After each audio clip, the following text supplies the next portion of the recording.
What's happening? My name is Izreal from Insomniac Magazine, and I'm here at 91.5 WPRK for the 60th anniversary, here to celebrate diversity in radio, an alternative source to quality music and information.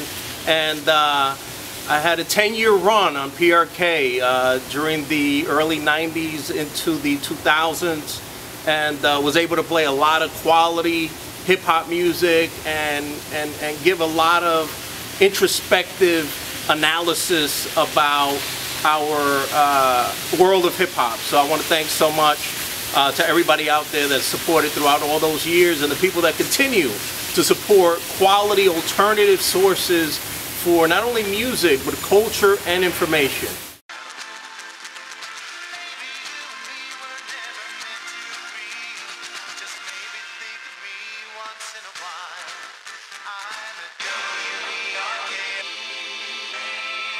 All right, word up, we're back.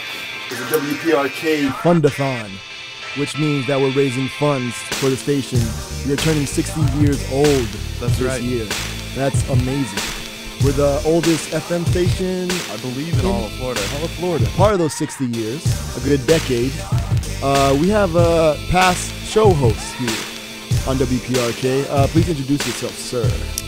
Indeed, my name is Izreal, and it feels good to say that on these airwaves after all these years. Yeah, Izreal, and host of the hip-hop show on 91.5 WPRK for about a decade. Nice. Yeah. The years. Let's frame the years. Yeah. See, you said that PRK is 60 years old, so I felt a little bit younger than I did when I walked up in here, but. But I would say I think we started in 92, 93, and we stopped the show. I think it was 2002, 2003. So it was just about a decade. Nice. Wow, yeah. I'm from New York. I'm specifically from the Bronx. Nice. I grew up in the Bronx River vicinity. I grew up in Soundview, which is really the birthplace of hip-hop, or at least what most people consider to be the birthplace of hip-hop. So the people that are attributed to being the founders, the forefounders, the grandfathers, if you will, of hip-hop are the folks that I kind of grew up with in my neighborhood. So to me, that's always been the golden age, from the latter 70s throughout the 80s was to me the golden age of hip-hop. However, I will say that the 90s was definitely a turning point for hip-hop, and I think that there was definitely some standout hip-hop, but I also think, personally speaking, that hip-hop also took a turn, and in some ways for the detriment of the genre. But yeah, I mean, the 90s was also a good time for hip-hop. That's always been there. I mean, there's always been, entities, business entities, obviously involved in the promotion and more specifically the exploitation of hip-hop.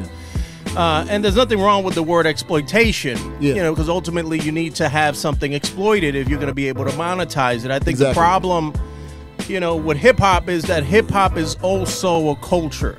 Yes, definitely. So that's when we have, the divide between why hip-hop existed in the first place, which was clearly, this musical and artistic and cultural. Like a voice. Right, indeed. It was a voice for the voiceless.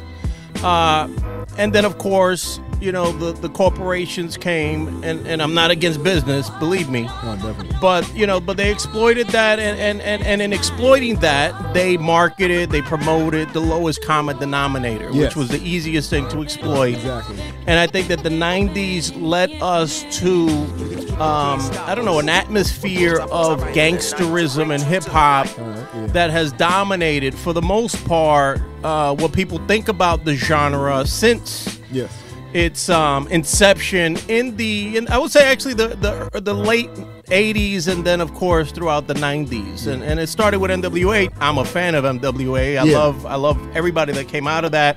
I've had the pleasure of interviewing Ice Cube not too long ago.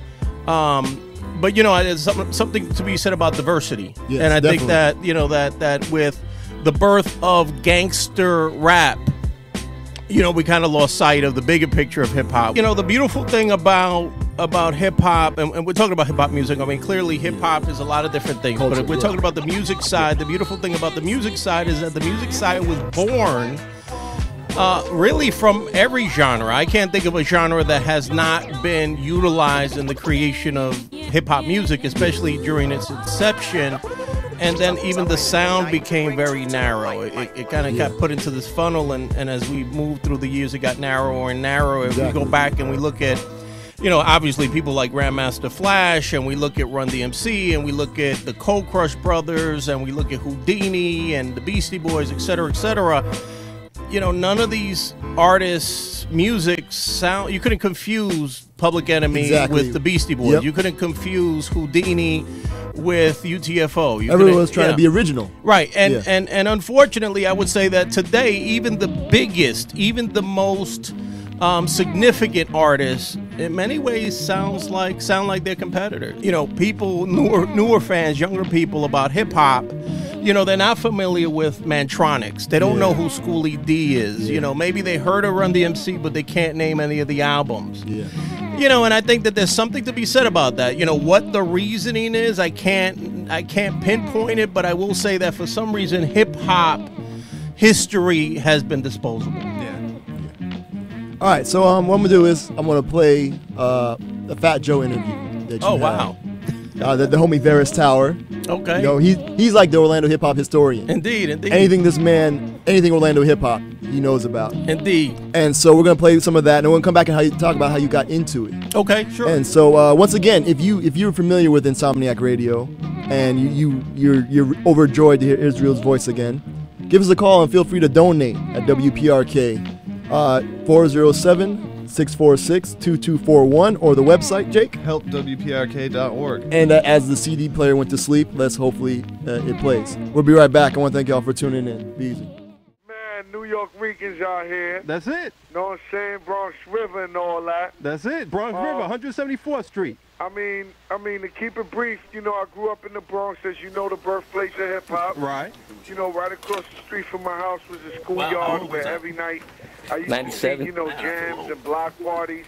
That's where, guys would come out with a bunch of speakers and turntables and give, free music, and just thousands of people would be there, and just the whole hip-hop culture would be out there, whether it was breakdancing, whether it was graffiti, whether it was MCing, B-boying, you know what I'm saying? Right. So that's what, turned me on to want to be a rapper. Right. And let me ask you a question, man. Why do you think that, Boricuas have been in hip-hop since day one? You know what I'm saying? Why is it that the representation doesn't seem like it's in full effect? You know what I'm saying? All I can say to you is that I really don't understand why. Mm-hmm. You know what I'm saying? Boricuas have been in rap since day one, and we never got our props like that, but, we breaking that door down, and we bridging the gaps. I got an artist named Big Punisher. Right. He got the Terror Squad album, which consists of, 2 Puerto Ricans, 2 black kids, and we got a Dominican and a Cuban. You know what I'm saying? Cuban Link. He's on that record Off the Books. Right. With the Beat Nut. Right. Know what I'm saying? So we representing Latinos in all, you know what I'm saying? Indeed. And we gonna blow up the spot. 9/8 is ours, for real. And you guys ain't even playing. You're some big guys. Big Punisher's a big dude. Big Punisher. What you all doing over there in the Bronx? That's the only man that can make me look like a crackhead, brother. Yo, so check this out, man. You always roll with some seriously thick people as far as skills and productions go, right? But man, for real. I think fat guys like each other. You know what I'm saying? Word. Yeah, because fat guys, you like to eat stuff. You like to share. You don't want to eat the food by yourself. You know what I'm saying? You want everybody to get a taste, right? Right. Yo, what's up with the cuchifritos? The cuchifritos. Yeah. All I know is that we just got here today, and we got the pork chops in the oven. Oh, word? The rice, the beans on the stove. Word? I know we getting down, you know what I mean? They're taking care of you then, huh? They taking care of me, so brother. you know Fat Joe's going to be in the mood to do a show tonight. Indeed. Tonight is on. Indeed. Tonight is on. I got my man Armageddon with me. Word? My new album will be out in spring. It's called Don Cartagena. The single, it was done by Puff Daddy. Know what I'm saying? Right. And the B-side, it got a joint that is me, Nas, Big Pun, Raekwon, and that kid Jadakiss from the Locks, which is down with Bad Boy. Right. So, you know, we got some hot joints. I got a joint on there with Noriega. I got like 4 songs with my man Armageddon, because he's the next one coming through. We just finished the Punisher album. Okay. So, you know, he's the next one coming through, and everybody got to look out for Punisher's album. Indeed. It's called Capital Punishment. Right. That's going to be on Loud Records, right? Yeah, that's on Loud Records. Cool, definitely. Yeah, people definitely going to check for him. Everybody digs him on the Off the Book. So everybody digs him on the Off the Book. Right, so they're definitely going to be looking I Ain't a Player's the bomb. It already, it's on BET. We got Chi-Chi from Scarface. You know, we did the whole, you know what I'm saying? Right. Everybody wants to be Scarface, but who better than us? You know what I'm saying? We are the Latinos to represent that, you know? Word. So what's up with your store, man? You taking care of business in the Bronx, huh? Yeah, man, we taking care of business. We got a clothing line coming out. Okay. It's called FJ560. We got T-shirts, shorts, jeans, sweatshirts, leathers. So that's all coming out in November. All right, sounds cool, man. So we definitely make sure everybody look out for that, and I'm sure everybody's going to represent tonight at Silhouettes and check out. Silhouettes, baby. You want to see real hip? Wow, that kid Jadakiss. Wow, that's from 1997. Wow, now I really feel old. Now tell me, okay, now that, oh, by the way, for people that may not know, we have Izreal of former WPRK DJ with Insomniac Radio, 10 years strong. Indeed. How did everything come together? How did it start off? It was specifically with the station. Like, how did you get involved? Wow. Well, man, I like I mentioned, I was, you know, obviously into hip hop from almost, I guess, the beginning. I don't know. If the 70s is the beginning, I guess is the beginning. In the mid-ish 80s, I was a recording artist. I was signed to a couple of labels. One of them was Beat Boy Records, which was the same label that that KRS-One was on. As a matter of fact, DJ Scott LaRock, may he rest in peace, actually set up the appointment for me to go down there, meet with the president. We got signed shortly thereafter, and ended up leaving New York City, coming to Orlando pretty much in '90, and I was hungry, not only hungry for hip hop, but I was also hungry to share hip hop. You know, sure. What brought you down to Orlando? Yeah, sure. Yeah, my parents moved here about a year before I did, and you know, it was the '80s in New York City, and anybody that knows New York in the '80s, it was definitely a buck wild. It was definitely out of control. You know, I was an inner city kid that really never left the city, other than maybe to visit family in Long Island. And I came to visit here. I didn't really move here. I came to visit. And I mean, no offense to Orlando, I don't think I fell in love with Orlando. I fell in love with not being in the hood.